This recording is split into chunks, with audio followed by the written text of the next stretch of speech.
Shiner passport চলে এসেছে তাজদারের হাতে। আইইএলটিএস রেজিস্ট্রেশন কমপ্লিট করেছে। শাইনা গত ২-২.৫ মাস ধরে ভালোভাবে প্রিপারেশন নিচ্ছে, কিন্তু কনফিডেন্স পাচ্ছে না। স্পিকিংয়ে সে দুর্বল, বুঝতে পারলেও বলাটা তার জন্য সহজ হচ্ছে না। তৌসিফ তাকে বলেছে অতিরিক্ত চিন্তা না করতে, তবুও চিন্তা হচ্ছে না। তাজদার সিদ্দিকীও তাকে বলেছে মনে সাহস রাখতে। আর ২ মাস সময় আছে তাজদারের হাতে। এরই মধ্যে লন্ডন ব্যাক করতে হবে। ঝিমলিকে হাসপাতালে ভর্তি করানো হয়েছে। বাড়ির সবাই ওখানে চলে গেছে। বাড়িতে শাইনা একা। তাসনুভা রাতে আসবে। শাইনার সাথে টুকটাক কথা বলে, তাও প্রয়োজনে। তাজদার বাড়ি আসছে বলেছে ফোনে, কিন্তু এখনও আসার নামগন্ধ নেই তার। শাইনা রান্নাঘরের কাজ শেষ করে আরেকটু বই খুলল। ইংরেজি নিয়ে তার অনেক ভয় ছিল। এই পরীক্ষা দেওয়ার সাহসটা তাকে তাজদার সিদ্দিকেই জুগিয়েছে, নইলে মনে হয় না সে কোনো দিন এত সাহস দেখিয়ে আইইএলটিএস দেওয়ার নাম নিতে পারত। এই সাবজেক্টটাকে সে আগে কত ভয় পেত, এখন বেশ মজাই লাগছে। এর জন্যই স্যারেরা বলতেন ইংলিশের মজা যে বুঝতে পেরেছে ওটাই তার প্রিয় সাবজেক্ট হয়ে গেছে। শাইনাকে বলা হয়েছিল আয়নার সামনে দাঁড়িয়ে স্পিকিং প্র্যাকটিস করতে। সে তাইতেই করছিল। আয়নার সামনে দাঁড়িয়ে নিজেই নিজেকে প্রশ্ন করছিল, আবার নিজে উত্তর দিচ্ছিল। টানা ২ মিনিট কথা বলতে পেরে সে খুশিতে লাফিয়ে উঠল। গলায় ওড়না ঝুলিয়ে ঘুরতে ঘুরতে বলল, ইয়ে পেরেছি। তারপর তাজদারের মতো গম্ভীর গলায় বলল, Shaina Mumtaz, no hanky panky, practice again. বলেই চোখে মুখে তাজদারের একটা ভাই পেনে মোটা গলায় বলল, you know Shaina Mumtaz, English is just a way to communicate, so don't worry too much about it. বলা শেষে শাইনা আয়নায় তাকিয়ে মুখ মোচড় দিয়ে বলল, ভ্যা। তাজদার দরজার কাছে এসে দাঁড়িয়ে তার কাণ্ড কারখানা দেখে হতভম্ব হয়ে গেছে। শাইনা মমতাজ কোনো দিন এই রূপে তার সামনে আসেনি। তার সামনে যেন একটা আলাদা খোলস পড়ে থাকে। সে অনেকক্ষণ আড়ালে দাঁড়িয়ে চুপচাপ শাইনাকে দেখল। শাইনা ভোকাবুলারি মুখস্থ করতে করতে ঠোঁটে লিপস্টিক দিল। কপালে কয়েকটা চুল নামিয়ে তা আঙুলে পেঁচিয়ে পেঁচিয়ে কোকড়া করে দিল। তারপর নিজেকে ঘুরিয়ে ফিরিয়ে দেখল। ওড়না কাঁধে ঝুলিয়ে দেখল, গলায় ঝুলিয়ে দেখল, মাথায় ঘোমটা দিয়ে দেখল। লাজুক হাসল। আবারও মুখ মুচড়ে দিল। জিহ্বা বের করে দেখালো। কিছুক্ষণ পর আবার চোখে কাজল দিল। হাতে চুড়ি পরল। চুড়িগুলো নাড়াচাড়া করল হাতে পরার পর। সামনে চুল ফিরালো, কানের পাশে কয়েকটা ফুল গুজল। তাজদারের কাছে সবটা অবিশ্বাস্য লাগছে। শাইনা মমতাজ তাকে নিজের স্বরূপটা দেখায় না, তাহলে কেন? সে হুট করে এসে পড়েছে এমনভাবে ঘরে ঢুকে এলো দরজা ঠেলে। শাইনার সাথে সাথে ফুল সরিয়ে ফেলল, ওড়না দিয়ে ঠোঁট মুছে ফেলল হালকা করে। চুড়ি খুলতে খুলতে বলল, ভাবির অবস্থা এখন কেমন? তাজদার তাকে পিঠে করে দাঁড়িয়ে ঘড়ি খুলতে খুলতে বলল, তেমন ভালো না। শাইনা একটু চিন্তিত হলো, বলল, কফি আনবো? আমি করে নেব। কেন? আমি করে আনছি। দুধের বোতল বের করে রেখেছি কিনা মনেও পড়ছে না। সে বেরিয়ে গেল। কফিটা নিয়ে কিছুক্ষণের মধ্যে হাজির হলো। তখন তাজদার ওয়াশরুমের ভেতরে। মুখে ঘন ঘন পানির ঝাপটা দিয়ে সে আয়নার দিকে তাকালো। অপরাধীর মতো দেখাচ্ছে তাকে। এটুকু অপরাধ তাকে করতেই হতো। শাইনা কফিটা রেখে বিছানার উপর থাকা রিপোর্টটা হাতে নিল। তার রিপোর্ট। ওই দিন চেক আপ করিয়ে এসেছিল রিপোর্ট, আজ নিয়ে এসেছে তাজদার। শাইনা রিপোর্টটা বের করে দেখল, hormonal imbalance, polycystic ovarian syndrome, পেট ব্যথা, মাসিক অনিয়মে এসবের লক্ষণ। ছোট থেকে অপুষ্টিতে ভুগেছিল সে। বয়ঃসন্ধি তার জীবনে অনেকটা দেরিতে এসেছিল। তার পিরিয়ড হয়েছে অনেক দেরিতে। অনেকে তো বলেছিল কোনোদিন হবেই না, বেটা ছেলেদের মতো হবে সে। যদিও পরে হয়েছে, কিন্তু তখন থেকে তার পিরিয়ড অনিয়মিত। মা তো সারাক্ষণ ভয় থাকতো বাচ্চা কাচ্চা হবে না এই নিয়ে। এখনও সেই ভয়টায় পানুনি। শাইনা কখনো এইসব নিয়ে এত ভাবত না, কিন্তু আজ চোখটা কেমন ঝাপসা হয়ে উঠল তার। তাজদার সিদ্দিকীর কাছে এই বিষয়টা বিরক্তির হয়ে উঠবে না তো? তাজদার ওয়াশরুম থেকে বের হয়েছে, খেয়াল হতেই সে চোখের জল আড়াল করে নিল। তাজদার তার হাত থেকে রিপোর্টটা নিয়ে বলল, পরে ফোকাস করা দরকার। শাইনা চুপ করে রইল। তাজদার মাথাটা মুছতে লাগলো। শাইনা তার দিকে তাকিয়ে মৃদু স্বরে বলল, রিপোর্টে কি লেখা স্পষ্ট বুঝতে পারছি না, যদি আপনি একটু বলতেন। সে তাজদারের মুখে সবটা শুনতে চায়।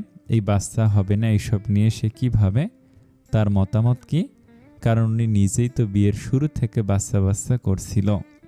তাজদার স্পষ্টভাবে বলল, তোমার হরমোনাল প্রোফাইল পরীক্ষা করা হয়েছে, অনিয়ম দেখা গেছে, গর্ভধারণ সম্ভব নয় বলেছে। মানে সবাই যা ভাবছে তা ভুল। ক্লিনিক্যাল এক্সপ্লেনগুলো তো মিলে যাচ্ছে, তাই না? রিপোর্ট বলছে তোমার গর্ভাশয় স্বাভাবিক আকারের, ওভারি সামান্য সিস্টিক, ফলোপিয়ান টিউব ব্লকড নয়, হালকা হাইপোথাইরয়েডিজম আছে, মানে গর্ভধারণের সম্ভাবনা কম, আর হালকা গ্যাস্ট্রিক ইরিটেশন আছে। কোনো গুরুতর সমস্যা নেই। আমি এইসব নিয়ে ভাবতে চাই না। বাড়ির কাউকে যদি কিছু বলতে হয় আমি বলবো। শাইনের ঢোক গিলে বলল, কিন্তু বড় আম্মু বলবেই, সবাই সেটাই ভেবেছে। সম্ভাবনা কম বলেছে, একেবারে হবে না সেটা তো বলেনি। এইসব নিয়ে এত মাথা ব্যথার কি আছে?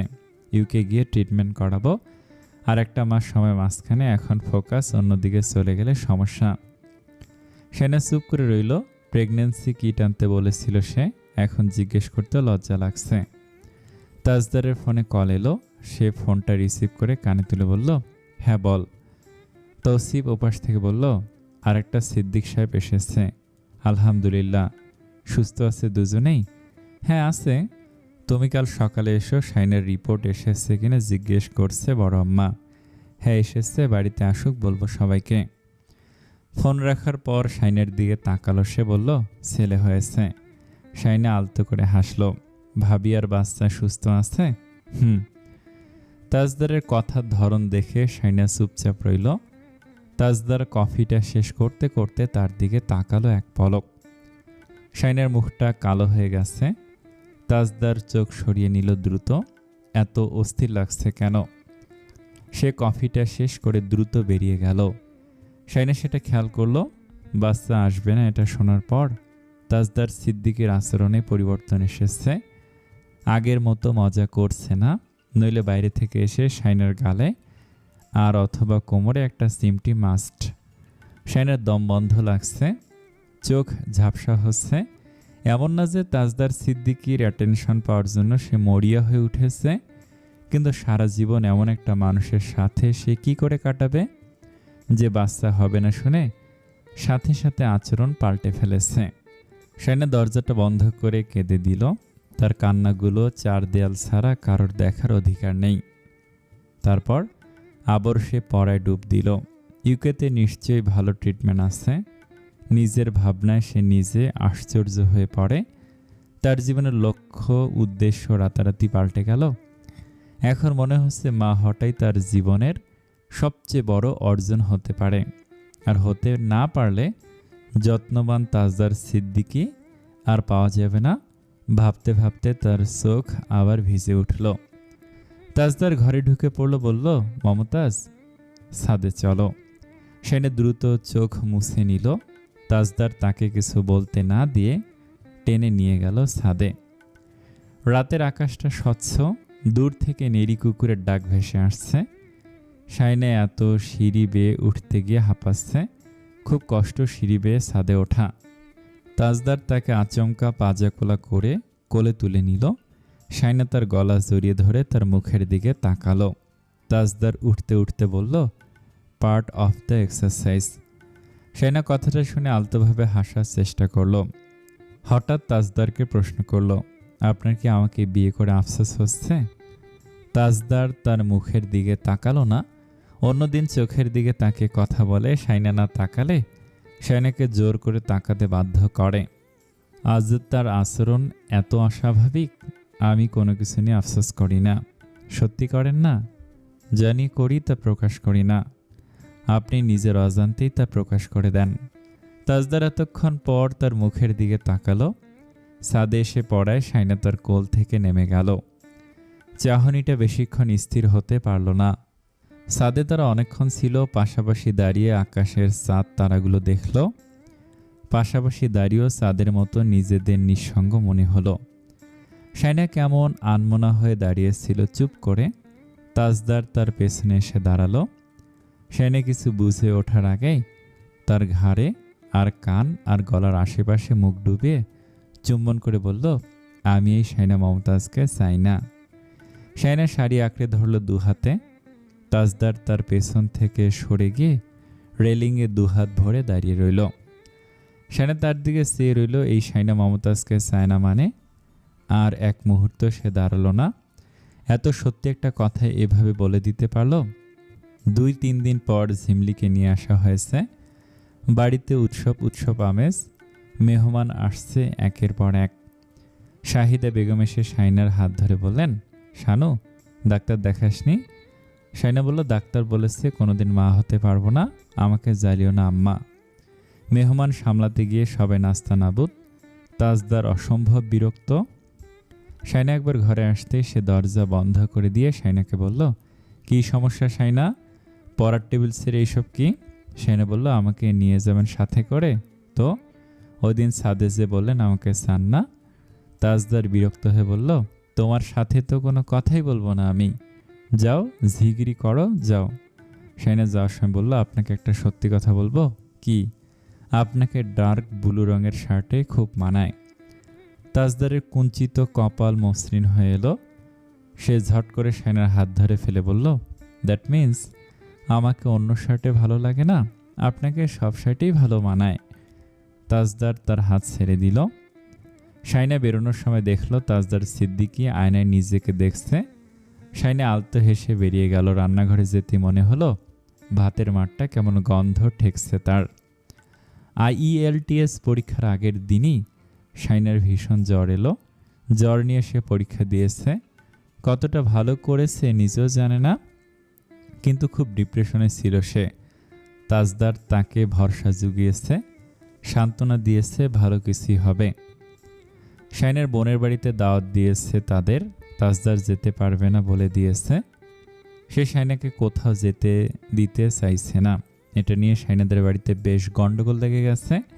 শাইনার বড় বোন বলেছে, তোমাদের ছোট জামাইকে জীবনেও আর দাওয়াত দেব না আম্মা, দেখে নিও, কোনো যোগাযোগ রাখবো না, এত হ্যাডামলা মানুষের দরকার নেই আমাদের। শাহিদা বেগম শাইনাকে সবটা বলল। শাইনা অসুস্থ ছিল তাই শান্তভাবে বলল, তুই তো জানিস উনি কেমন, আমি এখানে কি করব বল? আমাকে বলছে আমি হুট করে গিয়ে একদিন ঘুরে আসব, দাওয়াত লাগবে না। আপা খেপে গিয়ে বলল, দরকার নেই আসার, তোর বড়লোক জামাই না এলেও চলবে, তুইও আসিস না।